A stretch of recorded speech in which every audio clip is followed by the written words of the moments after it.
Marcus Williams sat in his black Mercedes looking out at the rain that was falling hard on the streets of Chicago. The windshield wipers moved back and forth, making a soft sound that matched the rhythm of his thoughts. At 42 years old, Marcus was one of the richest black men in America. His company, Secure Bank Tech, was worth $3 billion. But tonight, as he drove home from his office, he was thinking about something much more important than money. Earlier that day, Marcus had visited his old neighborhood in Detroit. He went there every few months to remember where he came from. He walked past the small house where he grew up with his mother, Rosa. She had worked 3 jobs just to keep food on their table. She cleaned offices at night, worked at a grocery store during the day, and took care of other people's children on weekends. Marcus remembered how tired she always looked, but she never complained. She would always tell him, "Baby, education is the only way out of here. Study hard and make something of yourself." Those words had changed Marcus's life. He studied every day, even when other kids were playing outside. He got a scholarship to college and then started his own company in a tiny apartment. Now, 20 years later, he owned buildings in every major city in America. But he never forgot his mother's words or the struggles they faced together. As Marcus drove through the city, he thought about the meeting he had just finished. Some very important people wanted to buy his company for $5 billion. Was more money than he could spend in 10 lifetimes. But something didn't feel right about the deal. These men reminded him of the people who used to look down on him and his mother when he was young. They smiled at him now because he had money, but he could see in their eyes that they still didn't respect him. The rain was getting heavier now. Marcus turned on the radio and heard his favorite jazz music playing softly. He relaxed in his leather seat and thought about his plans for the weekend. He was going to fly to Miami to visit his cousin's family.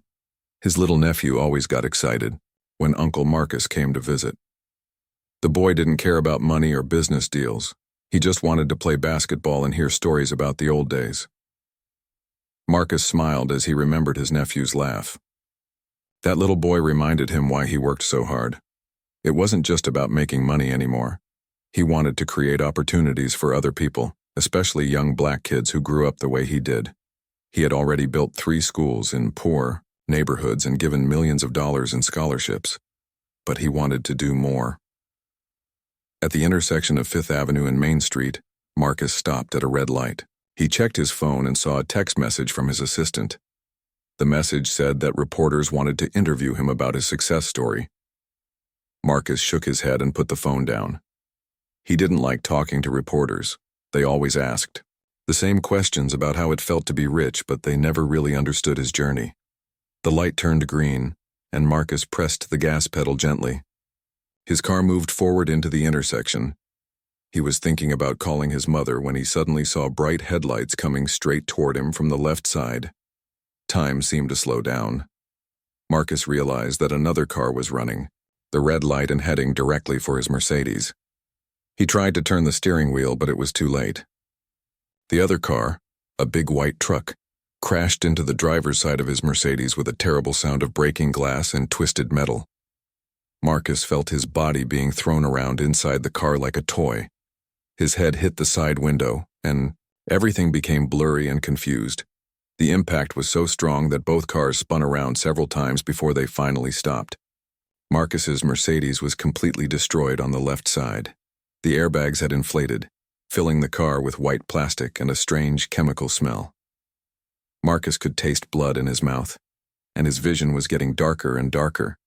People started running toward the crashed cars.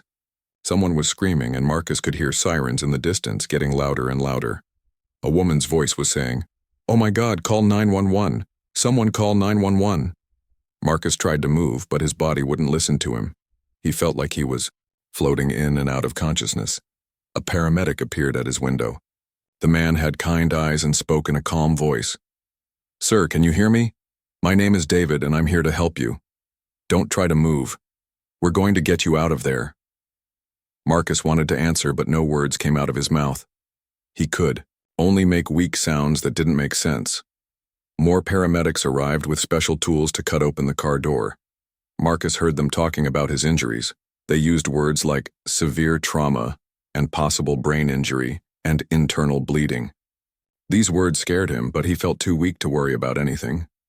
His mother's face appeared in his mind, and he wondered if he would ever see her again. The paramedics worked quickly and carefully to remove Marcus from the destroyed car. They put him on a stretcher and carried him to an ambulance. Inside the ambulance, they connected him to machines that beeped and made other electronic sounds. A female paramedic held his hand and talked to him during the ride to the hospital. She told him that everything was going to be okay, but Marcus could hear worry in her voice. At St. Mary's Hospital, doctors and nurses rushed Marcus into the emergency room.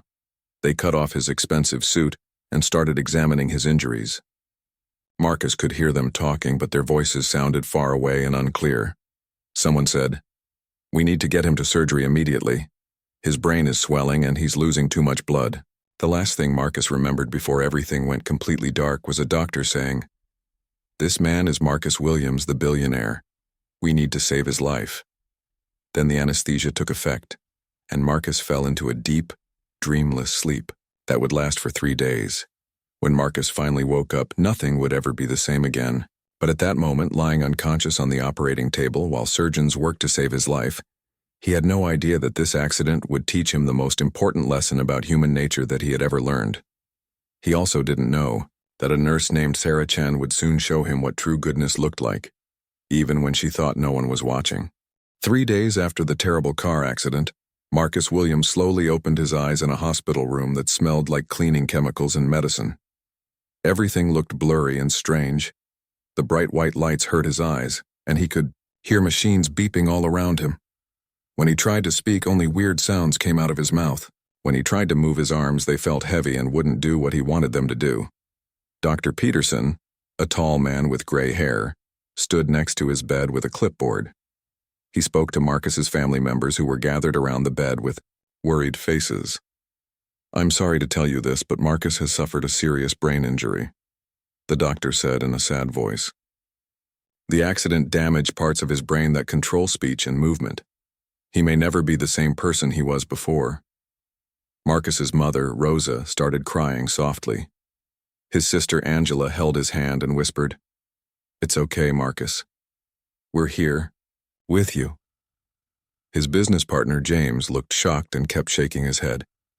Everyone in the room believed that Marcus's brilliant mind was gone forever. They thought he couldn't understand what they were saying or what was happening around him. But here was the strange truth that nobody knew. Marcus could hear and understand everything perfectly. His mind was working just fine. He could think clearly, remember everything, and follow every conversation. The problem was that his body wouldn't obey his brain. When he tried to say, "I'm okay," it came out as meaningless sounds. When he tried to nod his head, it barely moved. He was trapped inside his own body, like being locked in a room where nobody could hear him knocking on the door. The hospital assigned a special nurse to take care of Marcus. Her name was Sarah Chen, and she was 31 years old. Sarah had been working as a nurse for 8 years, and everyone at the hospital knew she was one of the best. She was a small woman with kind eyes and a gentle voice. She had grown up in San Francisco, in a family that didn't have much money, so she understood what it meant to struggle in life. On Sarah's first day taking care of Marcus, she noticed something that other people missed. While other nurses would come into his room, do their work quickly, and leave without talking to him, Sarah was different. She would sit next to his bed and talk to him like he was a normal person who could understand every word. "Good morning, Marcus," Sarah would say with a smile. "My name is Sarah, and I'm going to be taking care of you. I know this is scary and confusing, but I want you to know that you're safe here. I'm going to explain everything I'm doing so you won't be surprised by anything." Marcus was amazed by Sarah's kindness. In his business world, people were usually rushing around, trying to impress him or get something from him. But Sarah treated him with respect even though she believed he couldn't understand her. She would tell him about the weather outside, what was happening in the news, and even small stories about her day. During the long night shifts when the hospital was quiet, Sarah would sit in a chair next to Marcus's bed and read to him. She read newspapers, magazines, and sometimes books about adventure and mystery. Marcus loved listening to her voice. It was calm and peaceful, and it made him feel less alone in his trapped condition. Sarah also noticed small things about Marcus that other people ignored. Sometimes his eyes would follow her when she moved around the room. Once, when she was talking about her favorite music, she saw his hand move slightly. These tiny signs made her believe that maybe Marcus understood more than the doctors thought. He did. "I think you can hear me, can't you?" Sarah whispered to Marcus one evening when they were alone. "I see the way you look at me sometimes. I think there's more going on in your mind than everyone believes." Marcus wanted to scream, "Yes, you're right, I can hear everything." But all he could do was make a small sound that Sarah couldn't understand. Still, she patted his hand gently and said, "It's okay. Even if you can't respond, I believe you're in there somewhere, and I'm not going to give up on you." Other hospital. Workers often asked Sarah why she spent so much extra time with Marcus. They would say things like, "Why do you bother reading to him? He doesn't even know you're there." Or, "You're wasting your time on someone who will never get better." But Sarah had her own way of thinking about nursing. She believed that every patient deserved to be treated like a human being, no matter what their condition was. She had seen too many families give up on their loved ones too quickly. She remembered her own grandfather, who had been in a similar condition for several months before he recovered enough to talk again. The doctors had said he would never get better, but he surprised everyone. Sarah would tell Marcus stories about her childhood and her dreams for the future. She talked about how she wanted to open a small medical clinic in a poor neighborhood where people couldn't afford expensive health care. She told him about her younger brother David, who was studying to become a teacher, and about her parents, who worked in a restaurant. Marcus found himself looking forward to Sarah's visits more than anything else. In his world of business meetings and fancy parties, he had forgotten what it felt like to meet someone who was genuinely good and caring. Sarah wasn't trying to impress him or get anything from him. She was just being kind, because that's who she was as a person. After 6 weeks of Sarah's care, Marcus began to realize something important. This woman was showing him a type of goodness that he had rarely seen in his adult life. She was kind when she thought no one was watching. She worked hard even when no one would praise her for it. She treated him with dignity when she believed he couldn't even thank her. Marcus started to wonder, if Sarah was this good when she thought he couldn't understand or remember her actions, what would she do if she faced a real test of her character? He didn't know it yet, but he was about to find out in a way that would change both of their lives forever. As Marcus lay in his hospital bed, listening to Sarah's gentle voice reading him a story about courage and friendship, he made a decision. When the time was right, he would find a way to reward this remarkable woman for her kindness. But first, he wanted to see just how good her heart really was. 3 months had passed since Marcus Williams arrived at St. Mary's Hospital. Every day, Sarah Chen took care of him with the same gentle kindness she had shown from the very beginning. She still didn't know that Marcus could understand every word she said. To everyone else, he looked like a man whose mind was gone forever, but Marcus was secretly watching and listening to everything that happened around him. During these long months, Marcus learned things about the people in his life that shocked him. His business partner, James, visited only twice, and both times he spent most of the visit talking on his phone about company business. Marcus heard James tell someone, "Yeah, Marcus is basically a vegetable now. We need to think about the future of the company without him." His sister Angela came more often, but Marcus could tell she was uncomfortable around him. She would sit for a few minutes, talk about the weather, and then leave quickly. Even some of his old friends stopped visiting after the first month. It hurt Marcus to realize that many people in his life only cared about him when he was successful and powerful. But Sarah was different. She came to work every day with a smile, talked to Marcus like he was her friend, and never treated him like he was just another patient. She would tell him about books she was reading, movies she wanted to see, and funny things that happened during her day. Marcus found himself waiting eagerly for her shifts to begin. One cold November evening, Sarah arrived at work looking very tired and worried. Her eyes were red, like she had been crying, and her hands were shaking slightly. Marcus noticed that she kept checking her phone and seemed distracted while she was taking care of him. Something was clearly wrong, but Sarah tried to hide her problems and continue working normally. Around midnight, when the hospital was very quiet, Sarah sat down in the chair next to Marcus's bed and began to cry softly. Marcus wished he could ask her what was wrong, but all he could do was lie there and listen.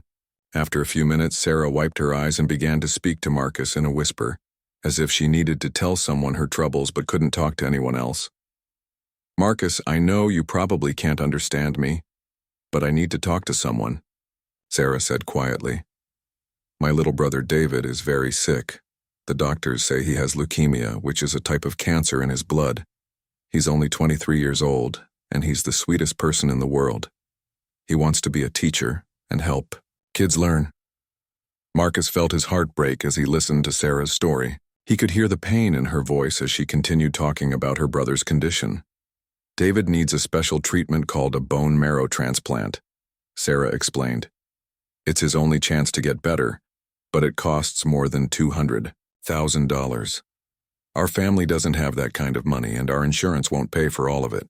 I've been working extra shifts and trying to save every penny, but it's not enough." Sarah's voice became even quieter as she shared more of her struggles. She told Marcus that she had sold her car and was taking the bus to work. She had sold most of her furniture and was sleeping on a mattress on the floor. She was eating only one meal a day to save money. But even with all these sacrifices, she was nowhere close to having enough money for David's treatment. Then Sarah said something that made Marcus's blood run cold. She told him that 3 weeks ago, 2 men in expensive suits had approached her in the hospital parking lot. They knew who she was and who she was taking care of. They offered her a deal that could solve all her money problems. They said they would give me $500,000, Sarah whispered, looking around to make sure no one else could hear her. "All I had to do was tell them about your condition and give them updates about your recovery. They said they were business competitors who needed to know if you would ever be able to run your company again." Marcus felt angry and scared at the same time. He realized these men wanted to destroy his business while he was helpless. If they could prove he was permanently disabled, they could probably take over his company or buy it for much less money than it was worth. Sarah continued her confession, and Marcus could hear the struggle in her voice. "They told me it would be easy money and no one would ever know. They said you would never find out because you can't understand anything anyway. The money would save David's life and take care of my family forever." Marcus held his breath, waiting to hear what Sarah had decided to do. His whole body felt tense as he listened to her next words. "I thought about it for days," Sarah admitted. "I imagined David getting better and my parents not having to worry about money anymore. $500,000 would change our lives completely. I could quit this job and open the clinic I've always dreamed about. It seemed like the answer to all our prayers." Sarah was quiet for a long moment, and Marcus could hear her crying again. Then she spoke the words that would change everything, between them forever. "But I couldn't do it, Marcus. I couldn't betray you like that. You're lying here helpless, trusting me to take care of you, and those men wanted me to use that trust against you. Even if you can't understand what's happening, I know in my heart that what they wanted me to do was wrong." Marcus felt overwhelming emotion as Sarah continued. "I told them no. I said I would never give them information about my patients no matter how much money they offered. They got angry and said I was making a huge mistake. They said David would die because of my stupid principles." Sarah's voice broke completely as she finished her story. "Maybe they're right. Maybe I am stupid for choosing to do the right thing when my brother's life is on the line. But I couldn't live with myself if I betrayed you. You deserve better than that, even if you never know what I decided." As Sarah sat crying quietly in the dark hospital room, Marcus felt something he had never experienced before. Here was a woman who had been offered more money than most people see in their entire lives, and she had turned it down to protect a patient she believed couldn't even understand her sacrifice. She had chosen to keep her integrity, even though it might cost her brother's life. In that moment, Marcus knew he had found something more valuable than all his billions of dollars, a person with a truly good heart. The morning after Sarah's heartbreaking confession, Marcus Williams woke up feeling different than he had in months. He had spent the entire night thinking about what Sarah had told him. This woman had chosen to protect him instead of saving her dying brother, and she didn't even know that he could understand her sacrifice. Marcus realized he had witnessed something incredibly rare, pure goodness with no expectation of reward. As Sarah arrived for her morning shift, Marcus could see that she looked even more tired and worried than the night before. Her phone kept buzzing with messages, and each time she looked at it, her face became sadder. Marcus watched as she tried to focus on her work, checking his vital signs and giving him his medicine. But her mind was clearly somewhere else. Around noon, Sarah received a phone call that made her drop into the chair next to Marcus's bed. Marcus could hear a man's voice on the other end of the phone, speaking loudly and angrily. It was Sarah's father. "Sarah, the hospital called this morning," her father said, his voice full of panic. "David collapsed at home. His condition is getting much worse. The doctors say if he doesn't get the transplant within 2 weeks, we might lose him forever. We need that money now, not later." Sarah's hands were shaking as she held the phone. "Dad, I'm trying everything I can think of. I applied for more loans, I called every charity organization in the city, and I even asked the hospital if they would let us pay in installments. None of that is working fast enough," her father shouted. "Those men who offered you the money, maybe you should reconsider their offer. David's life is more important than whatever principles you're worried about."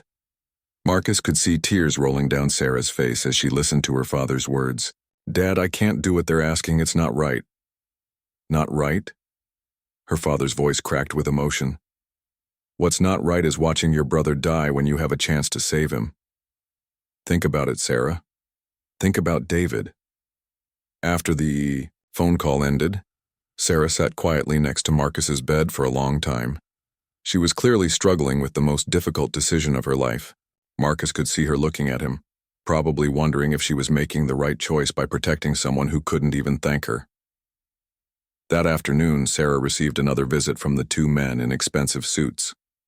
Marcus recognized their voices from Sarah's description. They had come to the hospital and asked to speak with her privately. Through his partially open door, Marcus could hear their conversation in the hallway. "Miss Chen, we heard about your brother's condition getting worse," one of the men said, in a fake, sympathetic voice. "We're prepared to increase our offer, $750,000 cash, if you give us the information we need about Marcus Williams' medical condition. That's enough money to save your brother and set up your whole family for life," the second man added. "All we need to know is whether Williams will ever recover enough to run his company again. It's a simple question, with a life-changing answer." Marcus held his breath, waiting to hear Sarah's response. He knew this was the ultimate test of her character. The men were offering her even more money and her brother was dying. Any reasonable person would take the deal. "I already told you my answer," Sarah said firmly. "I won't give you information about my patients, not for any amount of money." "You're being foolish," the first man said, his voice turning harsh. "Williams is basically a vegetable. He'll never know what you told us. But your brother will definitely die if you don't take this money." "My answer is still no," Sarah repeated, though Marcus could hear her voice shaking with emotion. After the men left, Sarah came back into Marcus's room and closed the door. She sat down heavily in her chair and put her head in her hands. For several minutes she cried quietly, and Marcus could feel her pain as if it were his own. "I don't know if I'm doing the right thing," Sarah whispered to Marcus.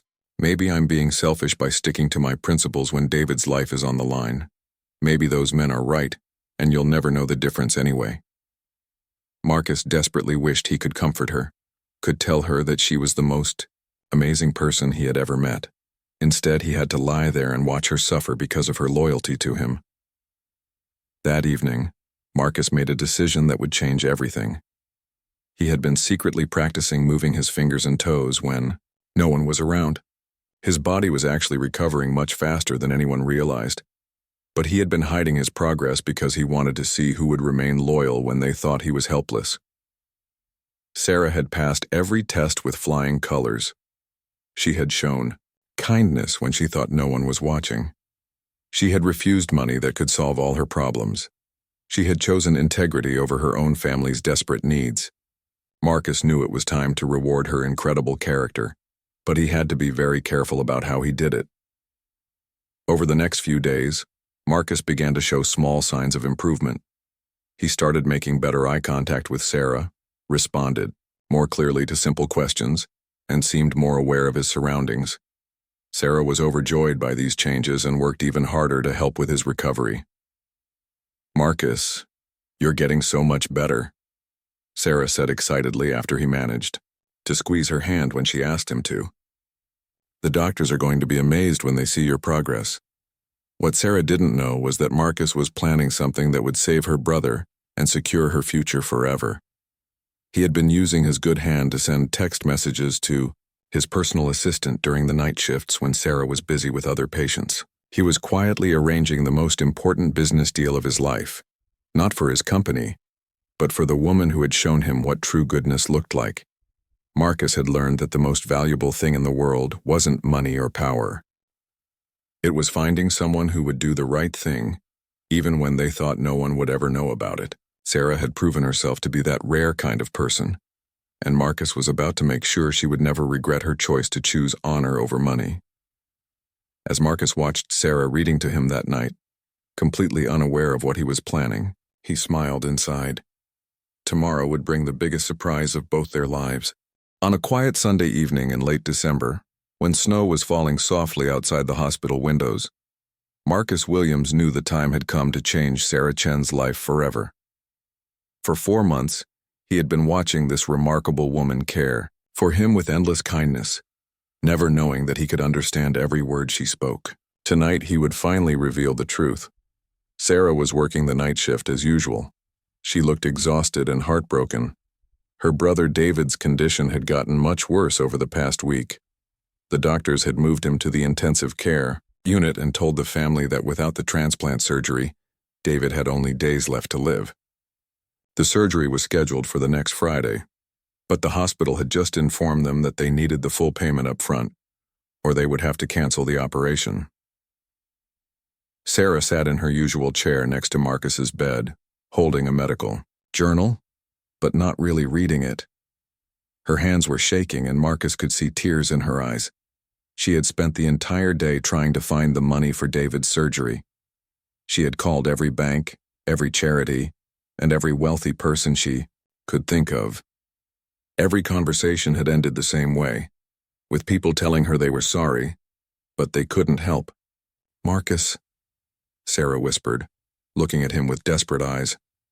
"I know you can't understand me, but I need to tell someone what's happening. Tomorrow, those 2 men are coming back with their final offer. They said they'll give me $1 million if I tell them about your condition. $1 million, Marcus.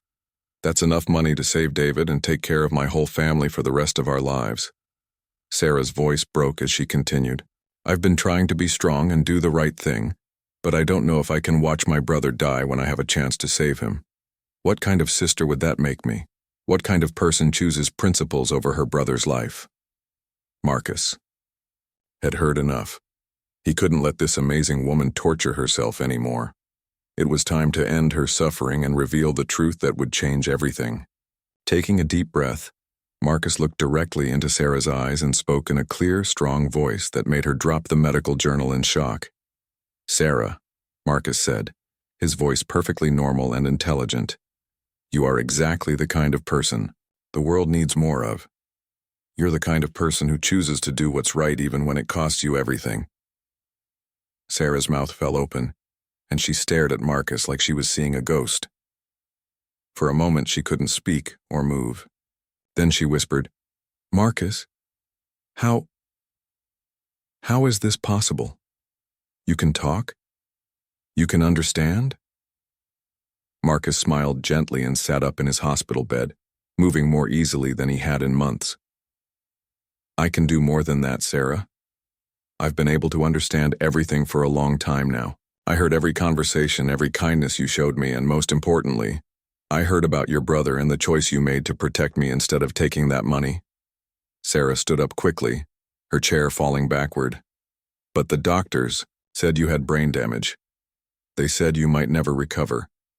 How long have you been able to understand what was happening?" "I was hurt badly in the accident," Marcus explained honestly.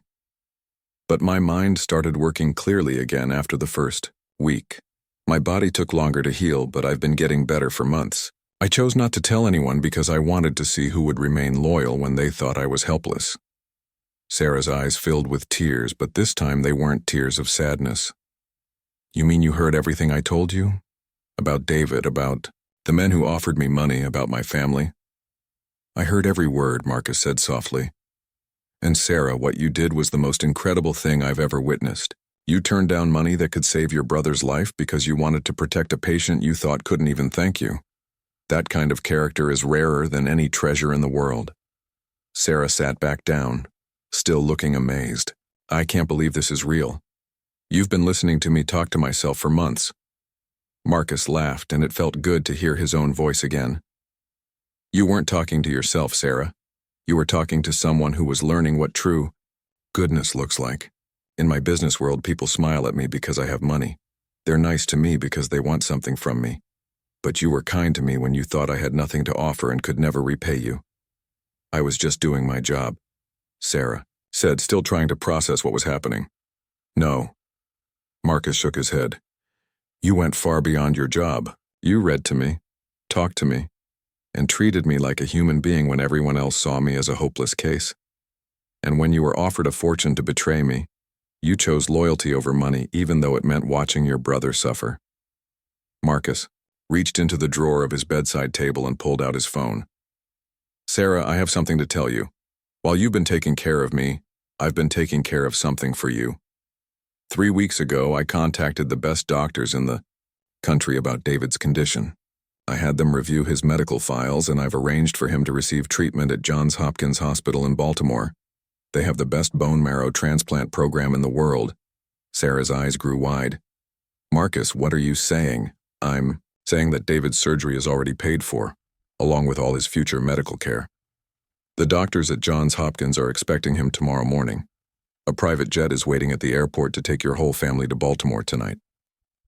Sarah started crying so hard that she could barely speak. I don't understand. Why would you do this? How could you do this? Marcus smiled warmly. Because you proved that some things are more valuable than money. You showed me that integrity and kindness still exist in this world. The money I'm spending on David's treatment is nothing compared to what you gave me, faith in human goodness. But I can't accept this, Sarah protested. It's too much. I don't deserve it. Sarah, Marcus said seriously, you're the only person I've ever met who deserves it. You chose to do the right thing when you thought no one would ever know about it. That's true character. And I have one more thing to offer you. I want you to be the director of a new medical center I'm building in underserved communities. You'll have unlimited resources to help people who can't afford health care, just like you always dreamed. As Sarah cried tears of joy and disbelief, Marcus realized that this accident had given him something more precious than all his billions. The discovery of a person whose heart was made of pure gold.